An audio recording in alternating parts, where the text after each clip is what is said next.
Hare Krishna, welcome everyone to our Srimad Bhagavatam overview class. We'll begin with our prayers.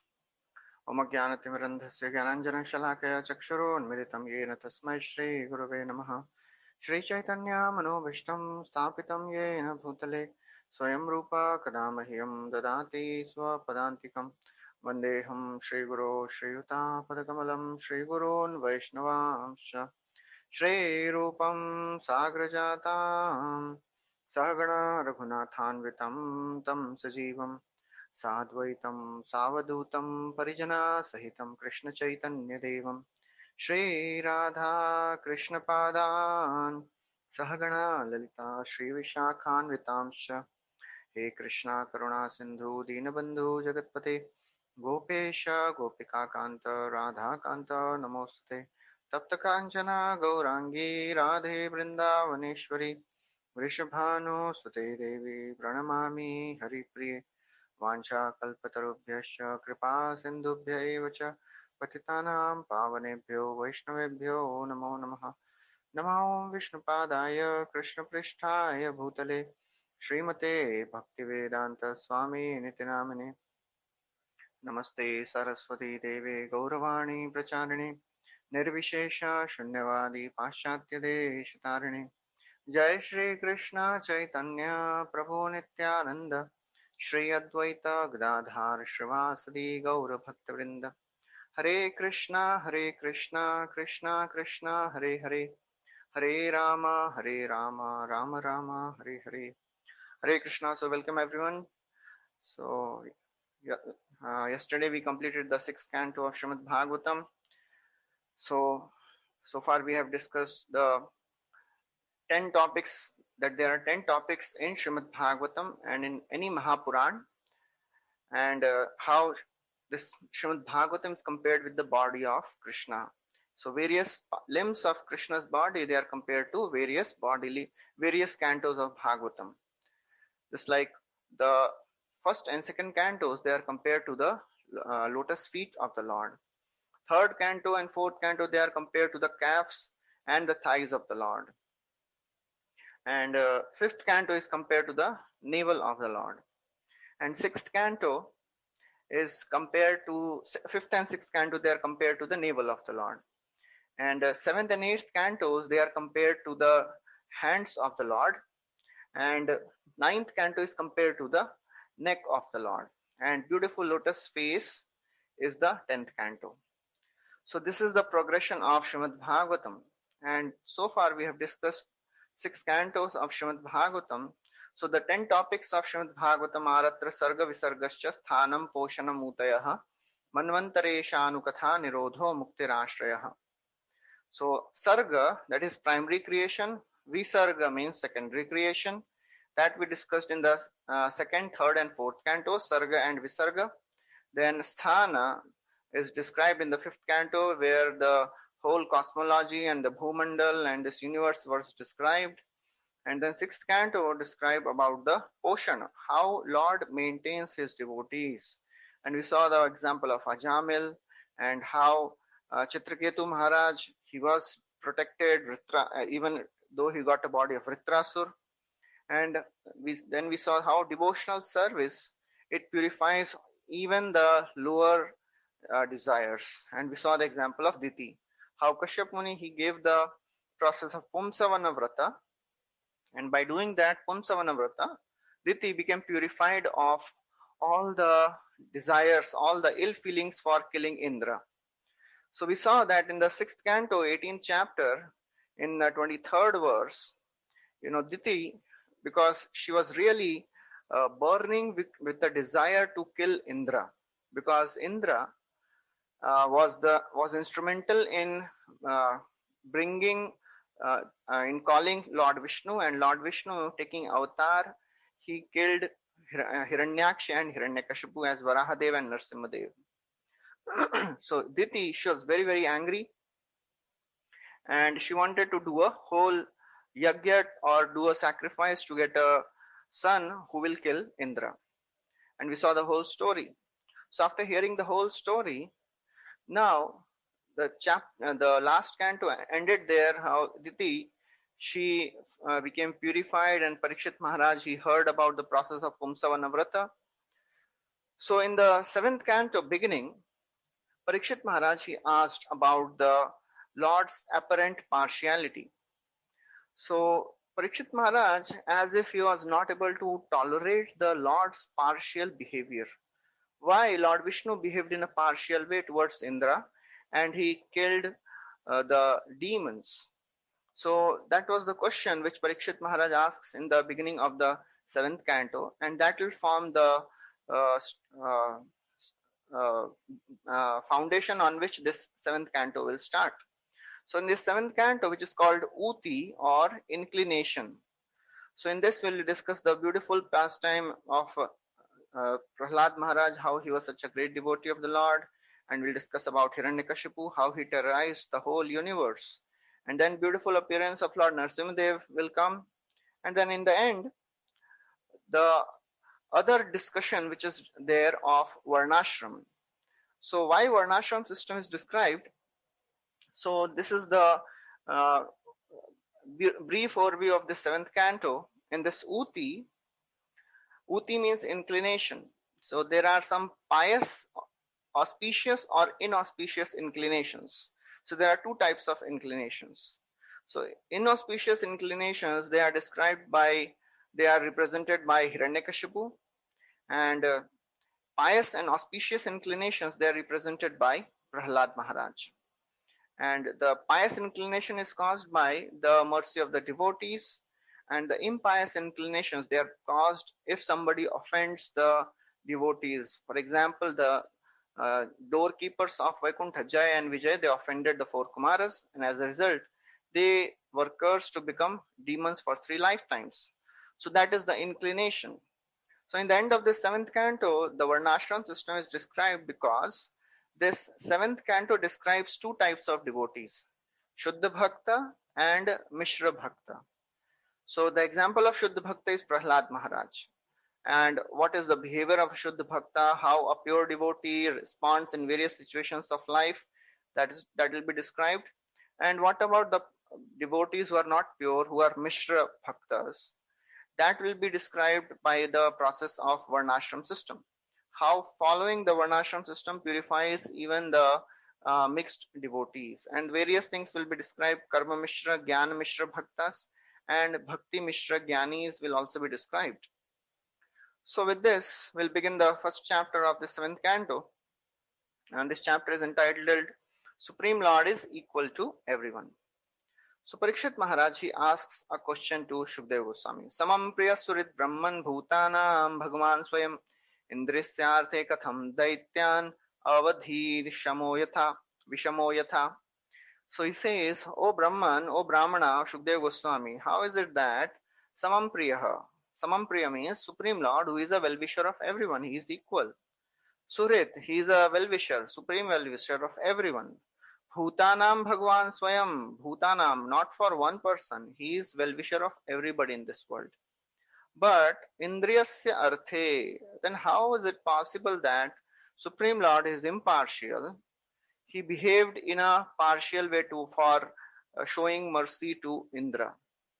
Why he killed the enemy of Indra, and he protected Indra? So how can a person who is equal to everyone can be inimical towards somebody? So therefore a devotee can never accept that Lord Vishnu is partial. Lord Vishnu has material qualifications. Why this thought comes in the mind of Parikshit Maharaj? Because a person shows partiality because he has been affected by the modes of material nature. Otherwise, we cannot be partial. Because we are under the modes of nature, we start seeing this world in terms of dualities. This is mine and this is not mine. Me and mine. So those people who are mine, I will show favor to that person. And those who are not mine, I will be envious or inimical towards that person. So therefore, a devotee cannot accept that Lord Vishnu has material qualities. Because Supreme Lord is transcendental to all the modes. So that's why Parikshit Maharaj is asking this question, so that Shukdev Goswami may clarify this doubt. So Chakravarti Thakur writes that Parikshit Maharaj asks, if Lord is equal, then how can he show partiality to the Devatas? If he is affectionate, if he is friend to all living beings, how can he be not affectionate and not friendly to all the demons? So, in response to this, further he asks that why can't the Lord be partial? Because Parikshit Maharaj is the great devotee of the Lord. He knows how Lord acts. What is the nature of the Lord? So he says, Nahi asyartha suragane saksha nishreyasatmanah naivasurebhyo vidvesho nodvegascha gunasya hi. So he says, Lord Vishnu himself, the Supreme Personality of Godhead, he is Nishreyasatmanaha. He is full of pure transcendental bliss. So therefore, if somebody is already blissful, somebody has no uh, uh, distress in his life, so what benefit would that person derive from siding with the Devatas? Because he has nothing to gain. So why he'll side with the Devatas? And second quality of Lord is he is agunasya. So because he has no material qualities, so then why he'll show envy towards somebody, how he'll be fearful from somebody. So Supreme Lord cannot be fearful of the Devatas. He cannot be he cannot be fearful of the demons, and he cannot be envious of them. So therefore, the Lord, he does not derive happiness from you know the seeing the demigods in happy condition, or he is not distressed when the demons they attack the devatas, because he is equal. So how is that Lord behaved in a partial way? So Prabhupada again writes that we should always remember the distinction between the material and the spiritual. Material is infected by material qualities. Spiritual is never infected. So therefore, Prabhupada writes there, when we see partiality in Krishna, this is this partiality is due to the vision of his external energy. Lord cannot be partial towards anyone. Otherwise, how could his enemies attain salvation? There are so many examples, and example will come in this chapter also. If Lord is partial to somebody, why he'll give supreme salvation, supreme liberation to his enemies? It is not possible. Lord cannot be partial to anyone. So therefore, after speaking all this, Parikshit Maharaj says, so please dispel my doubt. This is my great doubt, samshaya sumahan. I am greatly disturbed and distressed because of this doubt. This is not a small doubt, this is a great doubt. And this is doubt about the qualities of the Lord, about the favoritism of the Lord. How can Lord be some favorites? He is not the person who plays favoritism. So Lord should be equal to everyone. How is it that Lord behaved in a partial way? So when Shukdev Goswami, he heard this very wonderful question from Parikshit Maharaj, so he started answering. So before answering this question, he glorified the question itself. Sadhu Prishtam Maharaja Haresh Charitam Adbhutam Yad Bhagvat Mahatmyam Bhagavad Bhakti Vardhanam Giyate Paramam Punyam Rishibhir Naradadivi Natva Krishnaya Munaye Kathayasye Hare Katham. So now Shukdev Goswami first of all he glorifies the questions of Parikshit Maharaj. He says, Sadhu Prishtam Maharaja, O King Parikshit, what a wonderful, excellent inquiry you have done. Because Haresh Charitam Adbhutam, because this question is about the wonderful activities of the Lord. So whenever a audience asks some questions, speaker becomes very happy, because this is the same thought we have seen in the story of second canto, where Narad Muni is asking questions from Brahma. So there also Brahmaji says, Samyak karunikasyetam vatsate vichikitsitam yadaham sodita samya bhagavad virya darshane. So there also Brahmaji says, I am very thankful to you, O Narada, because you have asked this question. Why I am thankful? Because this question has inspired me to speak about the Supreme Personality of Godhead. So that is the nature of a question. If a question inspires the speaker to hear about or speak about Krishna, he becomes very happy. So therefore, Shukdev Goswami is also glorifying Haresh Charitam Adbhutam. So this question which you have asked, O Parikshit, this has inspired me to speak about Lord, because it is concerning about the activities of the Lord. Yata Bhagavat Mahatmyam. And what he will do, what this question will do, this question first of all is dealing with Bhagavan. Second, it is dealing with Bhakti, Bhakta, Bhagavat Mahatmyam. The story of Prahlad Maharaj will come in through this question. And thirdly, Bhagavad Bhakti Vardhanam. And this question will increase the glories of devotional service. And who else glorifies these type of questions? Giyate Paramam Punyam. These type of narrations, they are sung by foremost and most pious of the rishis like Narada. Rishbhir Narada Dibhi. Therefore, now what I'll do? Natva Krishnaya Mune. Now offering obeisances to Lord Vyasdev. Before beginning, now Shukdev Goswami is offering obeisances to his spiritual master Vyasdev also. Kathayishe Hare Katham. I'll speak about the pastimes of Lord Hari. So this way of appreciating the questions is there throughout the Bhagavatam. We see in the first canto also, right in the second chapter, when the sages, they ask Sut Goswami the 6 questions. Sut Goswami also glorifies them. Munaya sadhu prishtoham bhavadbhir lokamangalam yatkritah Krishna samprashno yena atma suprasidati. Similar verse comes there also. Sut Goswami is saying, Munaya sadhu prishto. Kya prashna pucha hai? What a wonderful question you have asked. Bhavadbhir lokamangalam. This is for the benefit of everybody. This is the only question which satisfies the mind of everyone. Same thing when Parikshit Maharaj asked Shukdev Goswami at the end of the first canto, what is the duty of everyone in this world and what is the duty of a person who is about to die. Same way, Shukdev Goswami also glorifies Parikshit Maharaj. Varyaneshate prashna krito loka hitam nripa atmavit sammata pamsam shrotavya dishu yaparaha. So Shukdev Goswami also says, very, very wonderful question you've asked. Varyan Esh, this is the best of the questions. So therefore, Shukdev Goswami again glorifies the questions of Parikshit Maharaj. And he says that, Supreme Lord Vishnu, he has no material qualities. He is nirguna. He is unborn. He is unmanifested. He is beyond this material nature.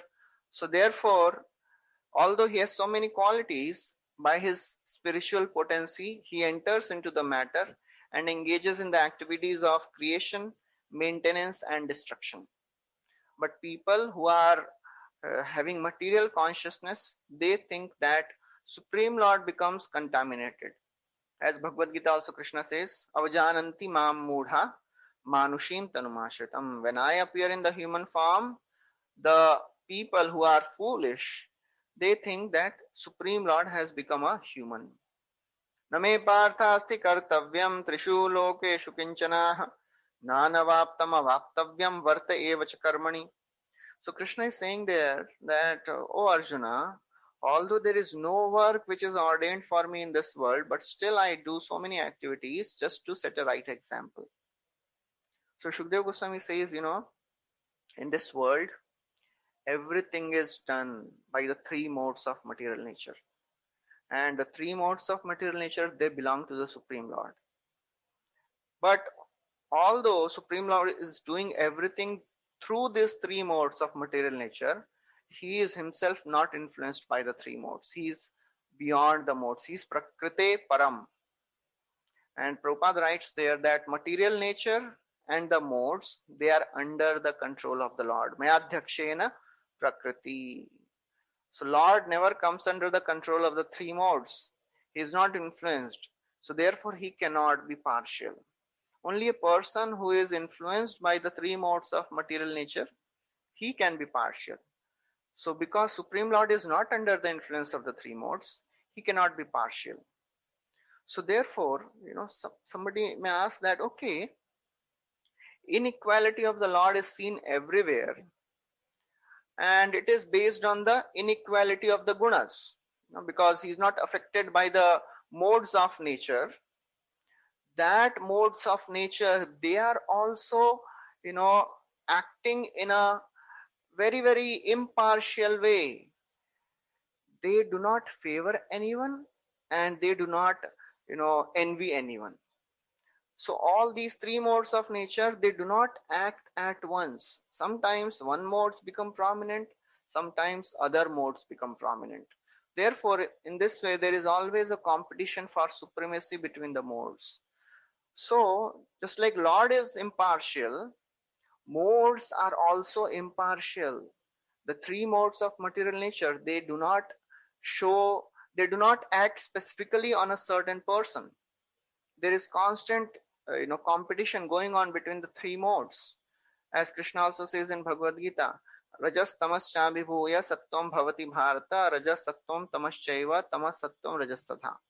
Sometimes modes of goodness become prominent, sometimes passion, sometimes ignorance. So therefore people, they flourish according to the modes they are in. Sometimes the mode of goodness becomes prominent, so the demoniac people, they flourish. When the modes of goodness become prominent, devatas or demigods, they flourish. When the modes of ignorance and the passion become prominent, the demons, they flourish. So therefore one's victory and loss under the influence of the three modes, is always there, depending on the supremacy of the modes. So Prabhupada, in the purport, he quotes this verses from the 14th chapter of Bhagavad Gita, where the qualities of the three types of modes are described. What is the quality of mode of goodness? What is the quality of mode of passion? And mode of ignorance. In the mode of goodness, people, they can see things as they are. They can analyze things. They can discriminate what is good, what is bad. When the mode of passion rises, people, they have insatiable desires. Lobha pravrittirarambha karmanam ashamaspriha. Karmanam ashamah. They engage in intense endeavor, and their desire is intense to enjoy. In the mode of ignorance, one becomes completely lazy and deluded. So therefore, Sattva gun, when becomes prominent, the devatas and sages flourish. When the Rajogun becomes prominent, the demons flourish. When the Tamogun becomes prominent, the Yakshas and the Rakshasas, they flourish. So therefore, the cause, somebody may ask, but what is the cause of the increase in a particular type of modes? That is time. The time is the cause of increase or, improvement or flourishment of certain type of guna. And Lord, who is residing in everyone's heart as Paramatma, he, depending on the desires of that living entity, he sanctions the particular desires which a person has. So therefore, if a person is a devotee and he wants to serve the Lord, so then Lord from within the heart will give intelligence how to come to me, and he will create the circumstances by which he can come to the Supreme Lord. Tesham satata yuktanam bhajatam priti purvakam tadami buddhi yogam tam yena mam upayanti te. So that's what Shukdev Goswami describes. And therefore, after describing all this, Chakravarti Thakur says that actually somebody may say that, okay, Lord favors certain type of time. No, actually timely favoring is not favoritism. If somebody is favoring according to the particular time, that you cannot call as favoritism. So it is just like Chakravarti Thakur writes that, with the increase or decrease of a particular type of modes, the people, they become influenced by the gunas. Just like fire is latent in wood. When there is more wood, there will be more fire. When there is less wood, there is less fire. So therefore, one cannot call this as inequality. Similarly, when there is more sattva, demigods flourish. And that time, the rajogun decreases and the demons cannot flourish. So Lord creates the desire for in the living entity's mind based on the modes. And Lord is himself the time factor. Kalosmi lokakshayakrit pravritho. Lord is never under the influence of the time. So therefore, depending on the time factor, sometimes sattva guna is increasing, sometimes rajo guna is increasing, sometimes tamo guna is increasing, and based on the increase on these modes, demigods flourish, or demons flourish, or the yakshas and rakshasas they flourish. So therefore, Prabhupada writes there that Supreme Lord, he is always partial, he is always impartial, he is equal to everyone. Therefore, when the devatas are favored and the demons are killed, that is not his impartiality. That is not his partiality. That is the influence of the time factor. Because when the demons, they are killed, the demons, they also get the highest of the destinations. And Chakravarti Thakur gives the example of Putana. So if Lord is partial towards demons, how can Krishna give highest destination to Putana? Aho bakiyam stanakalakutam jigam sayadhyapayadya sabdhavi lebhe gatim dhatri uchitam tatonyam kamavadayalum sharanam brajema. Who is more merciful than Krishna? Putana came to kill Krishna and he gave her position of dhatri in the spiritual world. When all the warriors were there on the battlefield of Kurukshetra, when the warriors, they were killed by Arjuna while seeing the face of Krishna, they became liberated. Tathaiva chanye naraloka veera yada have Krishna mukhara vindam netre pibantyo nayanabhiram parthastra puta padamapurasya. Just by seeing the beautiful face of the Lord when they were killed, they attained liberation. So therefore, nobody can blame the Lord that he is partial, because Lord is giving liberation even to those demons who are criticizing him, who are trying to kill him. And he gives the example that ordinarily a murderer is hanged because according to Manu Samhita, a king is showing mercy when he is killing a murderer. Otherwise, he will be punished, he will be suffering in the next life. So therefore, Krishna is an impartial judge. He is not favoring a person. He is not, against another person.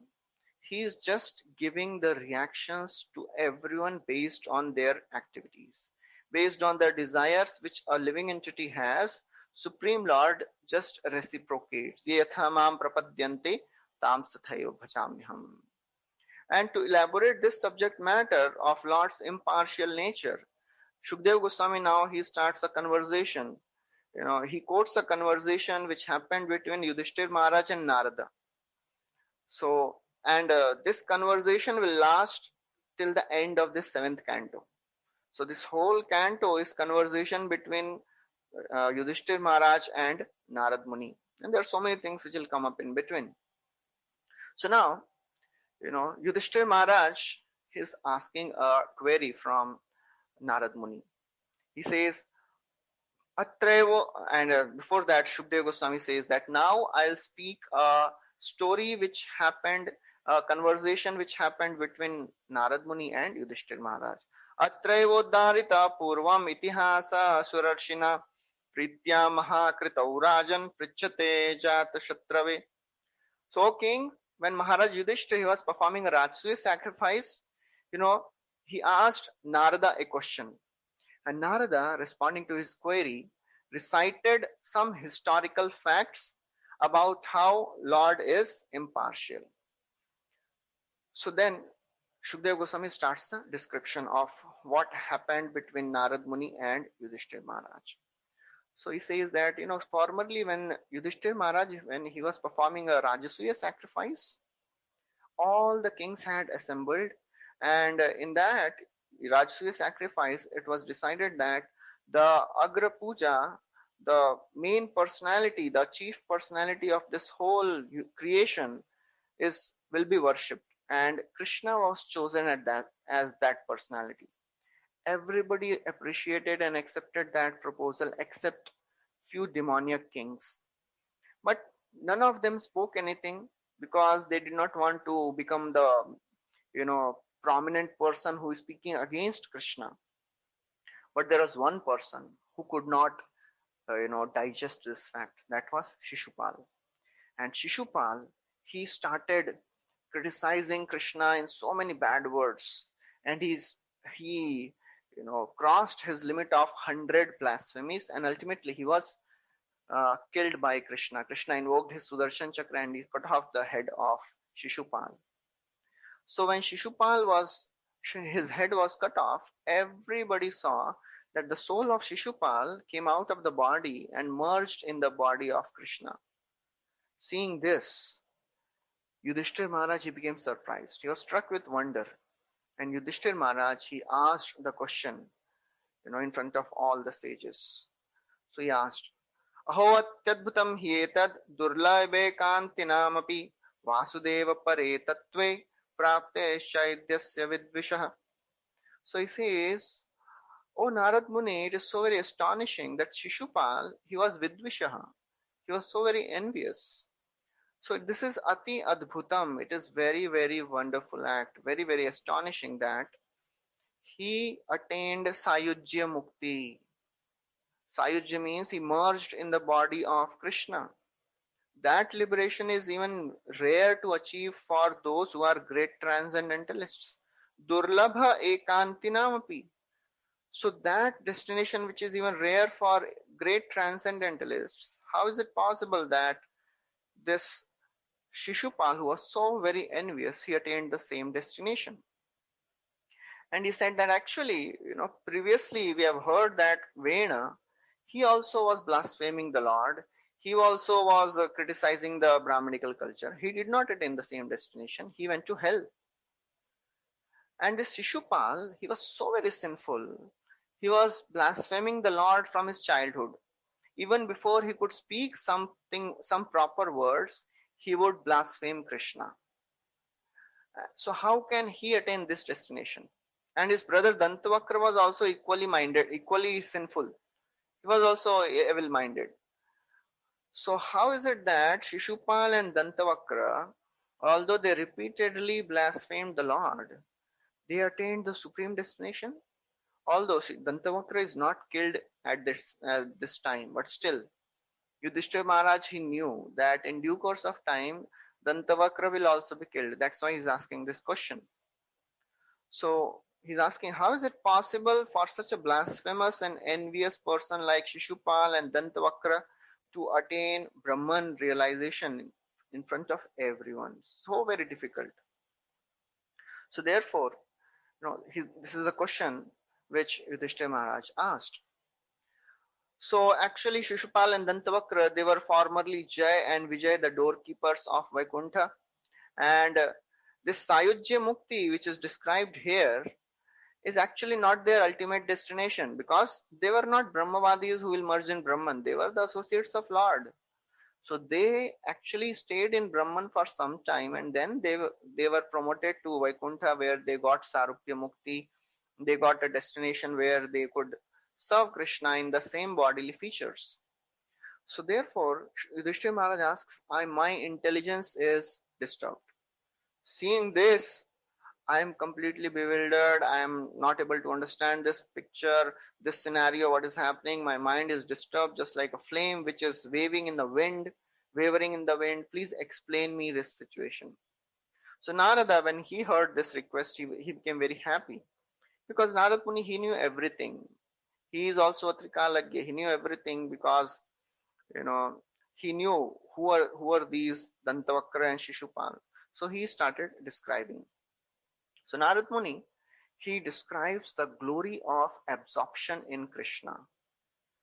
So he says, Nindana tava satkara nekar kartham kalevaram pradhana parayo rajan avivekena kalpitam So he says this material body is meant to produce dualities of blasphemy, praise, honor, dishonor. All these things are there because of this material body. And why this material body is there? Because of ignorance. So therefore, Supreme Lord, you know, he is not having this material body. So he can never be partial. So Narad Muni, before describing the answer of, before giving the answer of Yudhishthir Maharaj, he first of all wants to establish that Supreme Lord is Satchidananda. He is not affected by the three modes of material nature. So the act which you have seen is not because of partiality or envy. So there is another reason for that. So therefore he says that these conditioned souls, they identify with the body, and because they identify with the things which are related to this body, so they are subjected to the dualities of praise and chastisement. Supreme Lord does not have a material body. He does not fall into this trap of material blasphemy or praise. He is unaffected by all that things. So therefore, as Paramatma, Supreme Lord is situated in everyone's heart. So then Narad Muni says, actually, when somebody is envious of Krishna and they chastise or criticize Krishna, saying that, oh, Krishna is bad, Krishna is thief, Krishna is a gwal, Krishna does not take all these seriously. He takes the word Krishna seriously. He thinks, okay, this person is taking my name. How many times he has chanted my name? When somebody would write a very offensive article against Krishna, and the disciples would come and tell Saraswati Thakur that, Prabhupada, this person has written such an offensive article. So Saraswati Thakur would tell the disciple, okay, how many times Krishna has come in this article, please count. So then the disciple would count, and then somebody else would come and said, Prabhupada, this person has written such a wonderful article glorifying Krishna. So he would tell, okay, how many times Krishna word has come in this article, please count. And if Krishna word comes more times in the article which is criticizing Krishna, Saraswati Thakur would say, this is a better article. Because that is the mood of Krishna. Krishna is not so much concerned with externals. He is concerned with, okay, somehow or other, he is taking my name. And we discussed this in great detail in the 6th canto of Ajamil pastime. So therefore, since the Lord is unaffected by the praise and criticism, can one blaspheme him? No. Nobody can blaspheme the Lord. If somebody criticizes the Lord, actually he will get bad karma. So what one should know that even if somebody criticizes the Lord in wrong consciousness, he will get some bad reaction. But if he is always conscious of Krishna, even in a bad way, he will get a higher destination. Tasmad vairānubandhena nirvairena bhayena va snehat kamat vayunjat katanchan nekshate pritak. So now Narad Muni describes that, therefore, O Yudhishthira Maharaj, even somebody by enmity or by vaira, devotion, or by fear, or by devotion, nirvairena, or out of love, or out of lust, anybody in any way concentrates his mind on the Supreme Lord, he attains the higher destination. Because Lord is not affected by the external enmity or friendship. He is concerned, okay, this person is remembering me. How he is remembering, why he is remembering, that Krishna is not so much concerned. So in this verse, 5 types of emotion are mentioned. That is the 26th verse. First is Vaira, enmity. So Kamsa and Shishupal, they were envious. They were enemies of Krishna. They were completely absorbed. Kamsa, wherever he would see Krishna. Asina samvesham tishtam bhunjana paryatam mahim chintayano rishikesham apashyat tanmayam jagat. When he would sit, when he would lie down, when he would eat, when he would roam around, everywhere he would see Krishna. Similarly, Shishupali was so much Krishna conscious, in a negative way. So Prabhupada clarifies in the purport that this is not bhakti. Bhakti means anyabhilashita shunyam jnana karmadi anavritam anukulyena. It should be favorable for Krishna. Although Kamsa and Shishupal, they were enemies of Krishna, they were always conscious of Krishna. They also got liberation. Nirvairena. If somebody out of devotion, remembers Krishna, just like the parents of Krishna, Devaki, Vasudev, they were always remembering Krishna out of love, out of devotion. Snehat. If somebody remembers Krishna out of sneha, somebody remembers Krishna out of bhaya. Lust. What is bhaya? Lust with fear. Gopis, they left everything and they went to meet Krishna, but they were fearful. Oh, what will our parents, what will our relatives, what other people will say? So anyway, if somebody remembers Krishna, he becomes benefited. So therefore, if one criticizes also Krishna, he is benefited. If there is a continuous remembrance of Krishna. If somebody is just criticizing Krishna for some time, he will not get benefit. He'll go to hell. If somebody is continuously criticizing and absorbed in criticism of Krishna, he is only thinking of Krishna's criticism, that thought will purify that person. But if somebody is not always conscious and absorbed in Krishna's criticism, it will lead to bad karma. He will go to hell. So the important thing is absorption. If somebody is absorbed in thoughts of Krishna, in whatever way, he will get benefited. But actually, this is not recommended that you criticize Krishna, you say ill words about Krishna. That is not a recommendation. Anukulyena Krishna Anushilanam. Bhakti should be favorable for Krishna. So therefore, Prabhupada very clearly describes that one should never criticize the Lord, one should never blaspheme or offend the Lord. Nindam bhagavata shrinaman tatparasya janasya cha tato napaiti yasopi yati adha sukrita chyutaha. If somebody blasphemes Krishna, if somebody blasphemes devotees of the Lord, he will go to hell. And therefore, he says that actually there are two types of criticism. There is a favorable criticism and there is unfavorable criticism. How criticism can be favorable? The example is given of the gopis. It is described when when Krishna left gopis in the middle of the forest, gopis, they were criticizing Krishna. They were saying, just see this Krishna, like a hunter, he cruelly shot the king of the monkeys. They are remembering Lord Ram, who killed Vali. And just see this Krishna, because he's always surrounded by women, he disfigured another woman. They are talking about Shurpanakha. And just see this Krishna who appeared as Vamana, and Bali Maharaj, he gave everything to Krishna, and Krishna, he bound him with ropes. What type of master this Krishna is? Let us give up all our friendship with this person.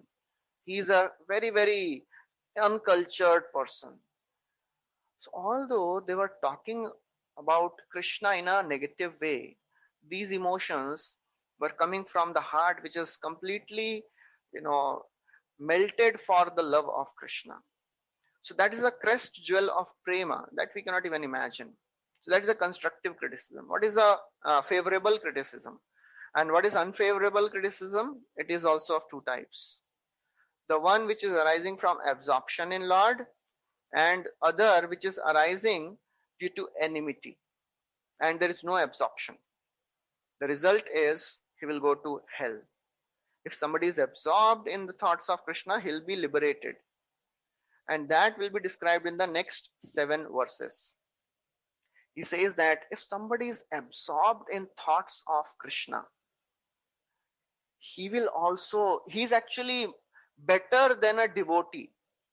If somebody is absorbed in thoughts of Krishna in a envious way, यथा वैरानुबंधेन मर्त्यस्तन्मयतामियात् न तथा भक्ति योगेन इति मे निश्चिता मति. Enmity, Narad Muni is saying, actually enmity leads to more absorption in Krishna than devotional service. Somebody may say, how is this? How is Narad Muni saying like this? Enmity towards Krishna gives more absorption than devotional service. We should know that this is humility of Narad Muni. Narad Muni, being a pure devotee, he feels that, oh, I am not having that sentiment towards Krishna as Shishupal. Shishupal was completely absorbed in Krishna. I am not having that sentiment. That is a natural outcome from heart of a devotee. Kaviraj Goswami also says, Jagai madhai hoite mui se papishta, purishe rakit hoite mui se laghishta. I am more fallen than Jagai Madhai. I am even lower than the worm in a stool. We should not take these words as literally. This is coming from the heart which is humble, which is full of devotion. When Bhaktivinoda Thakur says, Mama nivedana shuno vishay durjana sada kame rata kichu nai mora guna. Bhaktivinoda Thakur is not a kamera das, ami to kamera das. No, that is a natural outcome of a heart which is pure. He naturally feels humble because he feels Krishna is so great and I am insignificant. That is actual humility. But the people of the world, when they are full of envy and pride, when they show symptoms of humility, that is not humility, that is inferiority complex.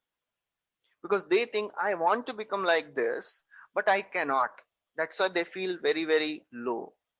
But pure devotees of the Lord, they are not feeling low in that way.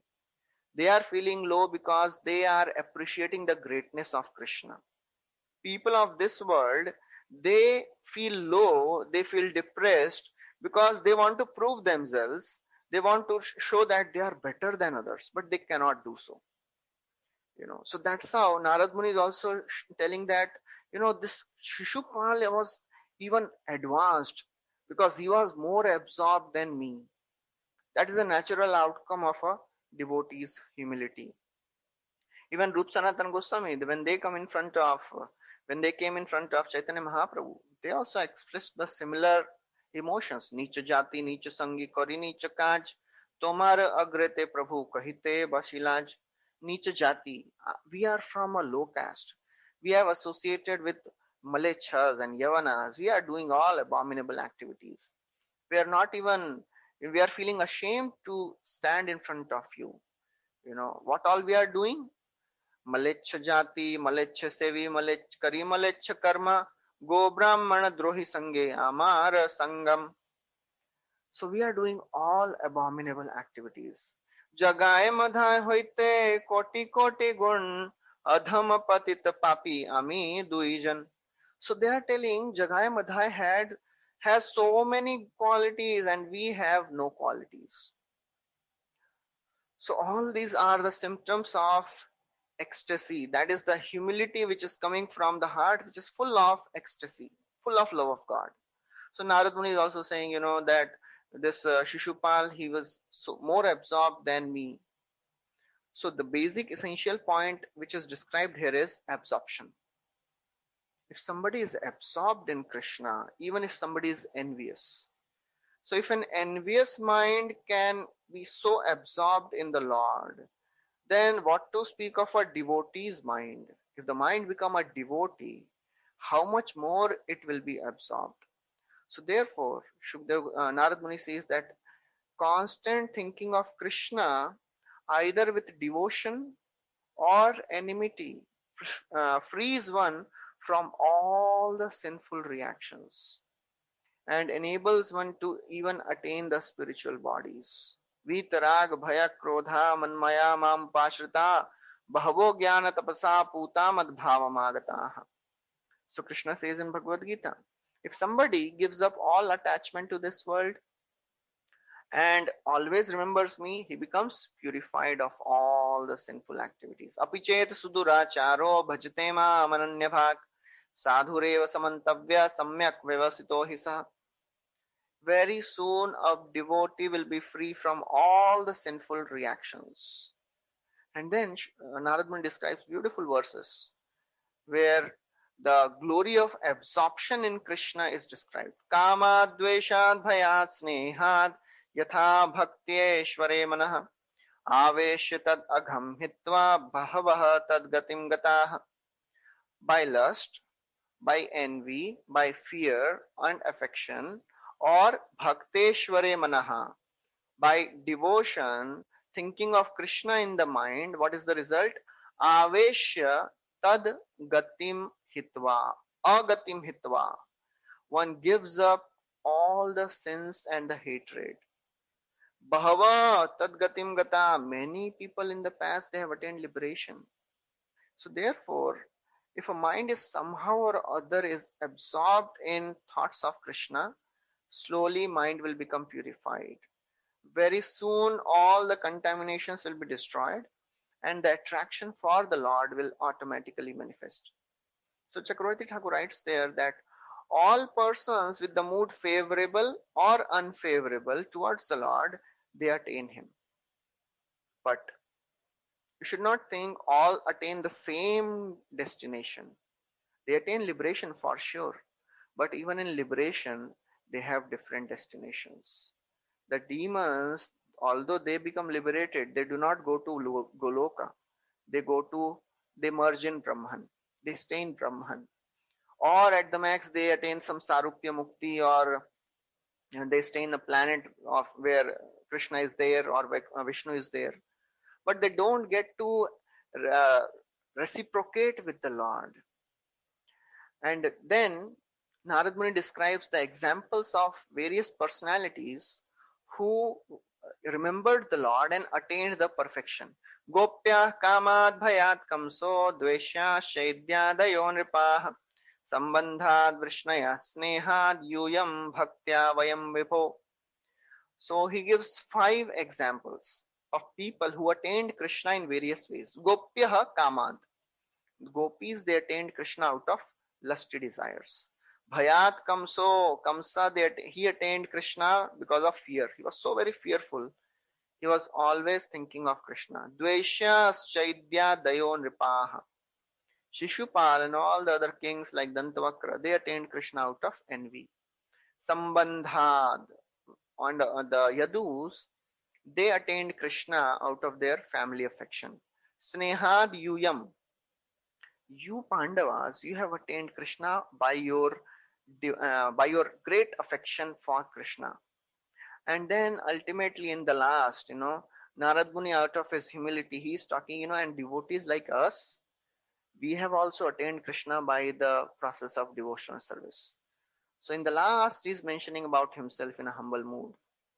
So therefore, Chakravarti Thakur writes there that the Gopya Kama, the lust which is described about the gopis, that is not a mundane lust. That is a spiritual lust. There is a gulf of difference between the mundane lust and spiritual lust. It is described, Chaitanya Charitamrita describes, Atmendriya Priti Vancha Tare Boli Kam, Krishnendriya Priti Ichha Dhare Premana. When we satisfy Krishna's senses, that is love. And if we want to satisfy our senses, that is lust. And gopis, they are like absolute, they don't have a tinge of desire for their personal sense gratification. They are absolutely for Krishna. All their desires, all their thoughts, everything is for Krishna. So therefore, there is no even a tinge of lust in gopis' hearts. And therefore he says, Narad Muni says that somehow or other, please focus your mind on Krishna. Katmopi na venasyat panchanam purusham prati tasmat kenapi upayena manah Krishne niveshayet. So he says that, oh Yudhishthira Maharaj, you are talking about Vena. Vena did not attain the Lord. He was also sinful.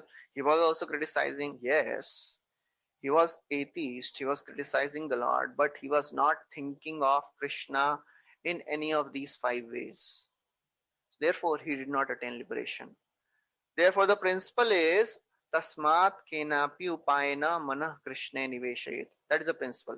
Somehow or other, remember Krishna. येन केन प्रकारेण मनः कृष्णे निवेशयेत् सर्वे विधि निषेधास्युर एतयोरेव किंकराः स्मर्तव्य सततं विष्णु विस्मर्तव्यो न जातुचित् सर्वे विधि निषेधासुर एतयोरेव किंकराः. So the essence of all the scriptures is somehow or other remember Krishna. So therefore, having described the significance of absorption in Krishna, either in love or in hatred, now Narad Muni will answer the question of Yudhishthir Maharaj about Shishupal. Because Yudhishthir Maharaj was confused. How is possible that Shishupal, he attained liberation? Who is he? So then, after this, Narad Muni describes the three births of Jai and Vijay. So Narad Muni says that, O Yudhishthir Maharaj, this Shishupal and Dantavakra, they were formerly the doorkeepers of Vaikuntha named Jai and Vijay. And because they were cursed by the Brahmanas, the four Kumaras, they came to this world as demons. And then this Yudhishthir Maharaj asks Narad, how is this possible? These Jai and Vijay, the inhabitants of Vaikuntha who are staying in Vaikuntha planet, how can they be cursed? They are the servants of Lord. They are exclusively dedicated in the service of the Lord. How can they be cursed? How can they come in this material world? Please describe the curse. What was the situation that they were cursed and they came in this material world? So then Narad Muni describes that once the four Kumaras, Sanak, Sanatan, Sanandan and Sant Kumar, they were traveling, wandering, and they went to Vishnu Loka because they wanted to take darshan of Lord. And they passed through 6 gates, and when they reached the 7th gate, which was guarded by Jai and Vijay, they saw that these 5 years old children, because although these 4 Kumaras, they were the oldest personalities, the first created personalities, but still they were looking like 5 years old children. Because when Brahmaji, he told all of them that you please procreate, they said we don't want to get entangled in family life. And if we grow, then we'll develop lusty desires. So we don't want to grow. So they remained as a 5 years old child. So Jai and Vijay, when they saw these apparently very little children, they thought, what all these children are doing here? And Jai and Vijay, they forbade all these 4 Kumaras. So seeing this behavior, Jai and these 4 Kumaras, they became very angry. They said, you are seeing external point of view. You are seeing our bodies. You are seeing, that means you are having a material vision.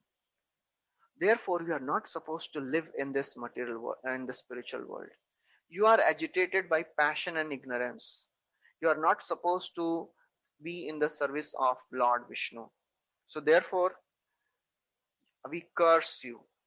You go and take birth as demon. So as Jai and Vijay, they were falling from the spiritual sky, the 4 Kumaras, they told him, you go and take birth for 3 births as demons. You fight with the Lord, and after that you can come back. You will return back to Vaikuntha. So these 2 doorkeepers, Jai and Vijay, in the first birth, they took birth from the womb of Diti as Hiranyakashipu and Hiranyaksha. And Hiranyakashipu was killed by Narsimhadev, and Hiranyaksha was killed by Varaha. This Hiranyakashipu, because he was so very envious towards his son Prahlad, who was having so very wonderful qualities, he tried to kill Prahlad. And because Prahlad was such a great devotee of the Lord Narsimhadev appeared to protect his devotee, and he killed Hiranyakashipu. Second birth, he appeared. They both appeared as the sons of Keshini and Vishrava, as Ravan and Kumbhakaran. and they were killed by Ram. And then Narad Muni tells that you may hear about the narration of Lord Ram from Markandeya Rishi later. And then he describes about the third birth. And now in this birth, they have taken, they have come as Shishupal and Dantavakra, and they are delivered. Now you have seen that Shishupal, he was struck by the Lord of Vishnu, and he was liberated. So therefore, in the end, Narad Muni says, because these people, Shishupal and Dantavakra, they maintained the enmity towards the Lord. They were so very absorbed in the feelings of enmity. They also attained liberation. Vairanubandati vrena dhyanena chuda satmatam mitau punah harer parsham jagmatur vishnu parashtav. So because of thinking of Krishna in this way, they attained liberation. They went to the spiritual world. So now, after hearing this, Yudhishthir Maharaj, like a very, very attentive listener, he got a doubt. He had a question. How can there be enmity between a Hiranyakashipu and his son? Prahlad, he was such a great Prahlad, he was a very humble, submissive, obedient son. How can Hiranyakashipu, be envious of such a son? And how Prahlad Maharaj became such a great devotee of Lord Krishna? So please tell me about all this. So this is the end of the first chapter. We'll stop here. Thank you very much. Hare Krishna. Srila Prabhupada ki jai. Granthara Srimad Bhagavatam ki jai. If anybody has any questions, you can please ask.